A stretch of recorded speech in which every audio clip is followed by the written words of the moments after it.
Imagine this. It's a normal day. You're outside. Breeze is refreshing. Your senses are alive. Then you bend over to pick up something you would just drop, and suddenly time freezes. You stop moving, and nothing makes sense anymore. A family member is talking to you, but you don't hear what they're saying, and nothing you think you're saying is coming out of your mouth. This is what happened to our next guest, who later found out that she had had a stroke. And thanks to her family who knew the signs and acted fast, she is with us here today. Hello, everyone. I'm Nikki Mohan, coming to you from the Baptist Health Newsroom. If treated fast, and we'll get to what fast just means in a minute, a stroke can be reversed. The longer it goes, the more brain you damage. The faster you treat, the more brain you protect. Here to tell us about her scary experience is stroke survivor Mayra Toledo. And also here to discuss what happens when a stroke strikes is Dr. Guilherme Dabus, Vice Chair of the Department of Neuroscience and Co-Director of Interventional Neuroradiology at the Baptist Health Miami Neuroscience Institute, and the doctor whose care Mayra was under that day. Thank you both for being here today, Doctor and Mayra. Thanks for having us. Thank you. Of course, before we dive into today's subject, I want to remind our viewers this is your discussion. Please put your questions and comments in the chat. Throughout this discussion, we are here for you. We're happy to answer any questions we have. We'll try to get to all of it. First, we're going to start with Mayra. Mayra, this happened just months ago. Briefly tell us about your experience. Walk us through what was going on. Were you doing anything strenuous, or did this come out of seemingly nowhere? It did seem like it came out of nowhere. I was doing my normal. I was at my son's house. He was working, and my daughter-in-law works from home. So I go there to help with the baby that was 10 months old at the time, last October. And she was getting her last call that day. It was around 5 o'clock. I went outside with the baby. He was sitting on the carpet outside getting some fresh air. My daughter-in-law comes out the sliding door and she says, everything okay? I'm going to go take a shower or whatever she was going to do at the time. I was ready to leave, get in my car and drive home. So I waited. And when she comes out, I said, mosquitoes are like crazy. We need to take him inside. She goes, okay, bring him in. I went to pick him up. And that's when it happened, I am assuming, because I just could not lift him. I tried every which way, couldn't lift him. So I sat down back on the chair. She came out, picked him up, and she slapped some mosquito on me, but I get no reaction. I give her no reaction. So she looks at me, and that's when she saw my face. She says that, according to her, that my eyes were like wide open, like asking for help, and my lip was a little bit drooping. But I was just sitting there. And I thought everybody around me was going crazy then because she picked that baby, put it on her hip, called my son. My son says, call 911. He called the neighbor, which is another police officer. He came over and they're all looking at me and I'm thinking I'm communicating with them, but evidently I was not. And then rescue comes and I'm sitting there, what's going on? I'm not bleeding. I'm not in pain. I hear everybody going a little crazy, but I don't know what's happening. They take me to rescue. Rescue takes a long time to get to the hospital. I realized that I'm going to the special unit afterwards. I never had the idea then, though. But everybody was on top of things. They knew exactly what was going on. Both my sons are paramedics and law enforcement, so he told my daughter-in-law exactly what to do and the signs and all that. So it was done quickly, thank God. Wow, wow, how fortunate that those relatives were so qualified. To Dr. Dabus now, the signs can vary depending on what event the event turns out to be, but what are the symptoms that everyone should be cautious of regarding to stroke warnings? I mean, Myra sounds like a classic case of, the droopy lip, when a stroke, when people know, when someone who knows what they're looking for can tell it's a stroke. Perfect, Nick. I think it's extremely important to understand that, as Mayra pointed out, a lot of times the strokes, they come without any signs. So basically you're totally normal and suddenly you're not anymore. So a lot of the things that can be used to identify that you're having a stroke will come from your family members or friends that are with you, or from, any good Samaritan that is close to you. And things that we need to look into as she pointed out, look at the first thing you should do is look at the patient's face because it's easy. See if there's any facial droop, part of the mouth is drooping to one side. The other thing, you can ask the person to raise their arms and see if one side is weaker than the other, right? The other thing is some people may have difficulty to speak. The speak may be slurred, or sometimes the speak is not even possible, or the person is not understanding what you're talking to. And the thing that is extremely important, that people need to understand is that when you're suffering a stroke, time really matters. So this needs to be identified immediately. And as soon as you can be taken to the hospital to be evaluated, the better and the greater the chance that you would have a good outcome, like was the case for Mayra. Her family, was immediately identified that what was going on. They called 911, even though they are part of law enforcement and firefighters and paramedics, and they were able to bring the patient immediately to the hospital. And because of that, we run tests very quickly, and we identified what was going on, and the patient was able to be treated successfully and having a good outcome. Yeah, break down the acronym FAST. They were the definition of FAST. But tell us about that acronym and what each letter stands for. Yeah, so absolutely, Naki. That's very important. As I pointed out, FAST is an acronym to basically F means face. So you look at the patient's face or the person's face, see what's going on, if she has a droopy face or not. Second thing is the A is the arms. So, just ask the patient to raise his arms or her arms, and then see if one side is weak. Sometimes people may not be able to lift the arm, one of the arms. Sometimes the people are able to lift but cannot hold them up. The other letter, which is the S, is for the speech. So again, try to identify if the patient has a slurred speech or a patient cannot speak at all, or sometimes they cannot understand as well. So those are all part of the S of the speech. And time means time, basically. Again, as I mentioned, the faster you can get the patient to treatment center, meaning the hospital, the greater the chance that the patient can be treated successfully and having a good outcome. Wow. And talk about the possible causes of stroke. We've heard Myra say it felt like it came out of nowhere, but what are the possible causes? So one thing that's very important to point out is that, we're specifically here talking about a specific type of stroke, which is actually the most common type of stroke, which is the ischemic stroke, because strokes can also be hemorrhagic when a person has, a blood vessel that bursts, or an aneurysm, or an arteriovenous malformation, or sometimes from hypertension. So going back specifically to the most common type, which is the ischemic stroke, which was the one that Mayra had. And actually, that's the one that affects 85% of all the strokes are the ischemic type. And by ischemic, what I mean is that basically the blood flow to part of the brain is impaired for whatever reason. Could be from a clot, could be just because the vessel is getting narrowed, same thing that causes heart attack, for example. And because of that, the blood cannot get to that part of the brain to deliver oxygen. And that part of the brain starts to suffer. And if not treated immediately, it starts to die and cause what we call an infarct, which is the damage to the brain tissue.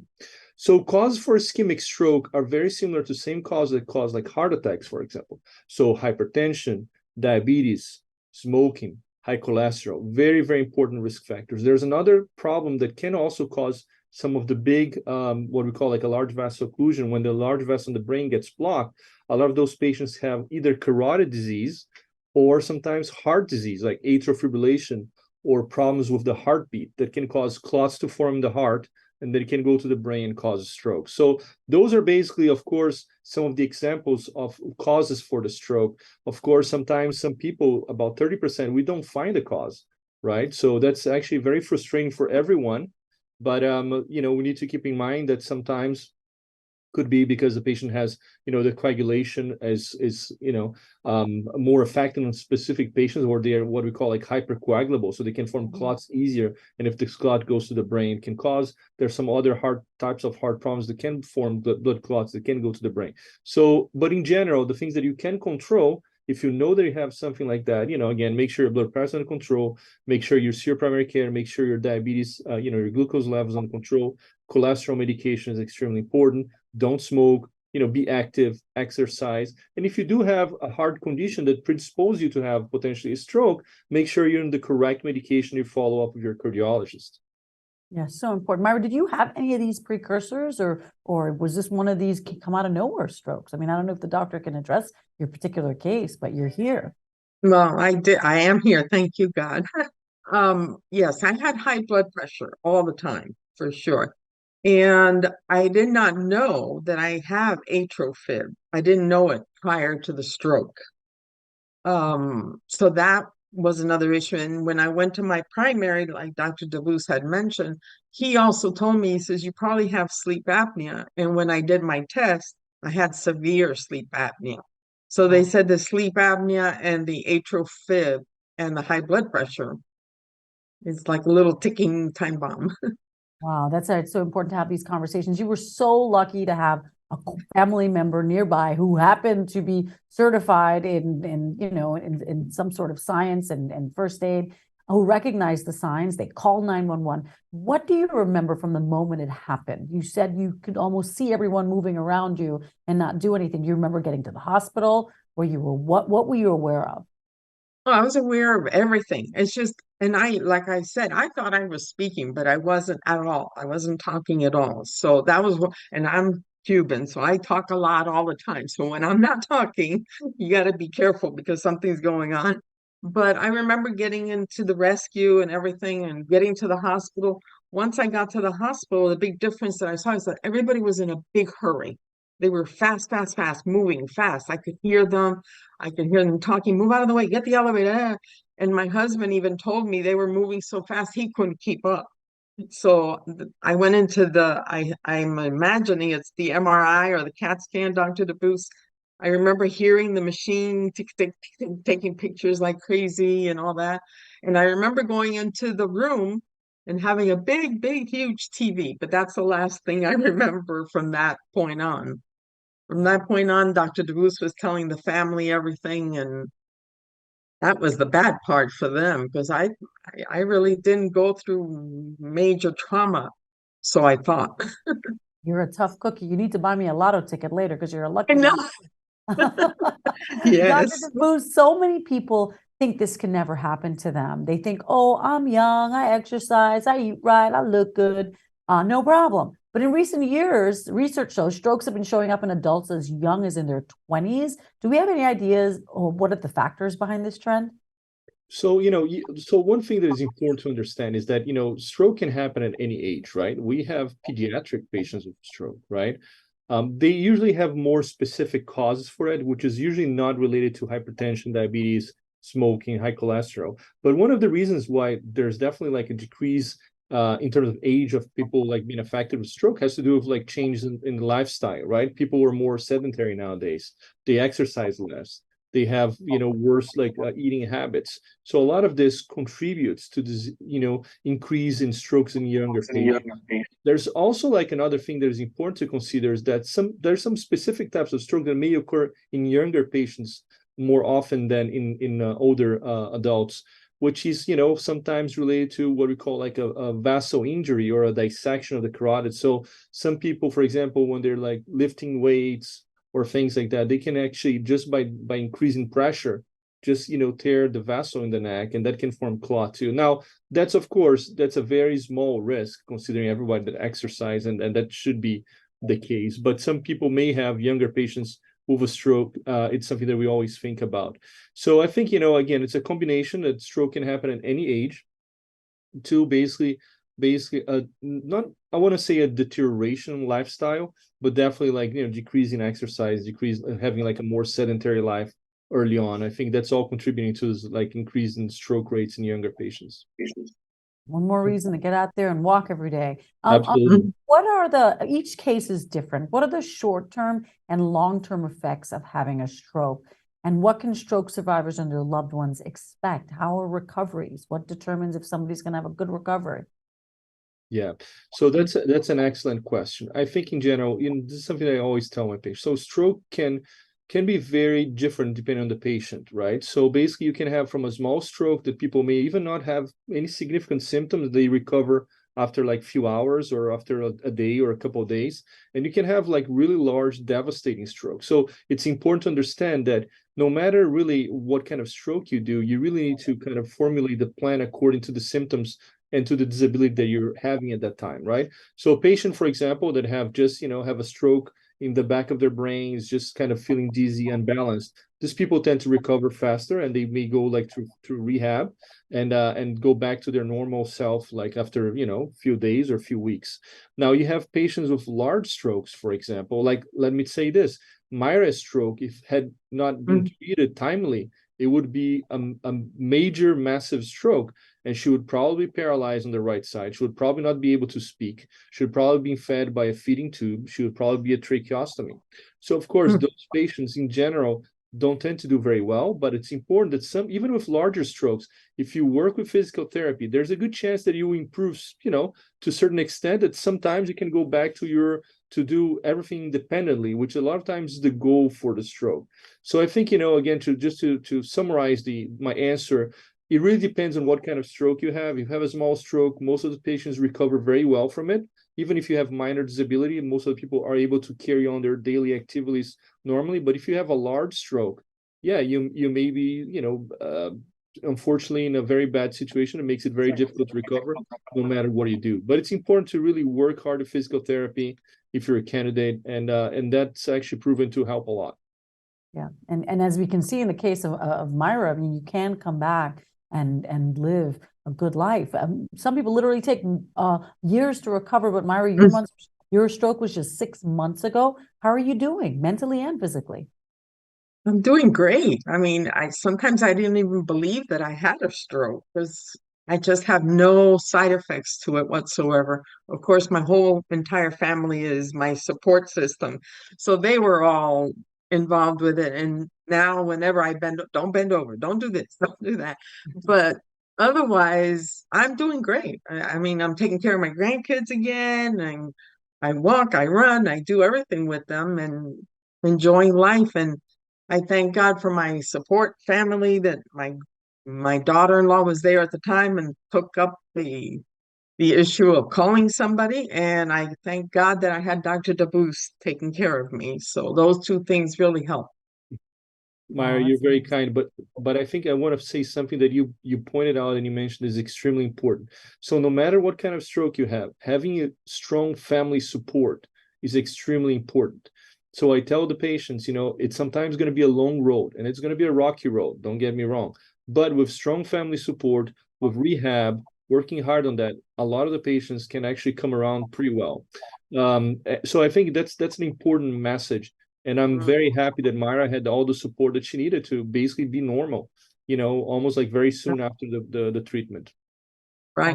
Wow, congratulations. Now we're going to take some Thank you. questions from our viewers. Someone's writing in, what should they do if they think someone's having a stroke and they're not a first responder and they're in the room? Let's go over those steps again, Dr. Dabus. So again, there's like, you know, this, you know, acronym that you can use. It's called FAST, right? So F is for face. So look at their face, see if there's any droopy face or any problem with their face. A for arm. So you can ask the patient to try to raise the arms and see if there's a problem to raise the arms. As for speech, you know, talk to the patient, see how he's responding, see if his speech is slurred, see if they're having problem to speak at all, see if they're like not understanding what you're talking. And T is basically for time. Again, so the FAST, you recognize those symptoms. And I think it's important to say the other thing. If you have any question, and if you're thinking the patient may be having a stroke, just call 911. It's better to be safe than sorry. So if you suspect the patient's having a stroke, call 911. They will come, they will check, they will evaluate, and they'll see if this patient is needed to be taken to a hospital. So again, use the FAST acronym, but in case you're like concerned that the patient is having a stroke, just call 911. We have another question from a viewer. If they've had a stroke already, are they predisposed to having another one? What's the chance of them having another stroke? So that's an excellent question. It depends a lot on what was the cause of this first stroke, right? So if the patient, for example, had a carotid disease that had caused the stroke, and you know, then when the patient had a stroke, go to the hospital and had a carotid disease treated, the risk of that repeating is extremely small. Okay. Now, if the patient had, for example, has atrial fibrillation and had a stroke from it, then even with anticoagulation, there's always going to be a small risk of the patient having a stroke. So I think it's important that the patients go through, like, you know, a secondary stroke prevention treatment plan, right, with their neurologist, their cardiologist, their primary care, to make sure, again, all the risk factors are well controlled, because this risk will always going to be there. but it's going to be very well controlled as long as the risk factors are controlled. Yeah. If your parent had a stroke, should you be worried? Is it something that's considered hereditary? I think, again, the other reason is to think about like what was the cause for your dad's stroke. I mean, those are different issues. Now, there are, genetic components as any kind of disease that we have that may predispose you to have like a greater, stroke. Some people, for example, with strong family history of intracranial problems, or for example, strokes in the family, same things with heart, conditions, people that had like relatives that died at a young age from strokes or from heart problems. Those people need to be checked because a lot of times this could be a genetic condition. This could be, have some predisposition for that. So having checked with your primary care, make sure everything is controlled. Again, the risk factors, there's not going to be a lot that are going to be able to change. I mean, your genetic is your genetic, right? So what you can do, what you can control is where you need to really focus, which is, again, as I said, is the prevention for the secondary stroke risks, right? So make sure your hypertension is under control, make sure blood pressure, your diabetes under control, make sure your cholesterol is under control, take cholesterol medication, don't smoke, exercise, eat well, and so forth. And let's talk about stress. And Myra, I'd like you to chime in and talk about what maybe you've changed in your life from your perspective. But Dr. Dabus, what about stress? I mean, sometimes we smoke and drink and all that kind of stuff because we think we're relieving stress. Yeah. I mean, again, as you pointed out, I mean, stress, I mean, we all live stressful lives nowadays, right? It's part of like everything that we do. Of course, as long as your blood pressure, I mean, I'm more focused about make sure your blood pressure is under control, make sure you're not smoking because you're feeling stressed. Exactly what you did. You're using like some mechanisms to cope with your stress. They're not healthy for you, right? So again, that's where it's important. Like meditation can help. Make sure, again, the risk factors are all under control. Make sure you exercise. All this can help to, they're healthy ways to cope with stress. Let's put it this way. You can exercise, you can walk, you can meditate. And I think it's important to focus on those positive aspects than using like negative factors or negative mechanisms to cope with your stress, drinking, smoking, and things like that. Dr. Dabus is Myra, what did you change? I haven't changed much. I don't drink and I don't smoke. I never did. And my parents are not predisposed to any of these issues other than blood pressure. That was my genetic take from them, is the blood pressure. So I'm assuming that's what triggered my stroke, because I'm really easygoing. I don't get stressed out hardly ever. I mean, unless somebody's sick or something, but nothing has really changed. I just enjoy life a lot more now. I can tell you that on a daily, on a minute basis, because you really never know. You have no idea. So you say your I love yous and thank yous and have a great day to everybody around you all the time. Yeah, we're so glad you're doing well. You look great. Thank you. Thank you, Me Myra. too. Thank you, Dr. Dabus. Thank you. This has been a great conversation. Thank you for sharing all your insight with the audience. I know they took away some gems from it. And to our viewers, make sure and hit that subscribe button on our channel here to keep up with all the latest health and wellness information and tips from our experts. You can also connect with us on all our social media channels. We're on all of them: Facebook, Instagram, Twitter, TikTok, and even LinkedIn. Check out our resource blog for the latest news at baptist.health/news. You'll find a link there to all the episodes of the Baptist Health Talk podcast as well. On behalf of everyone here at Baptist Health, stay safe, stay healthy, and thank you so much for watching. Thank you, Nikki.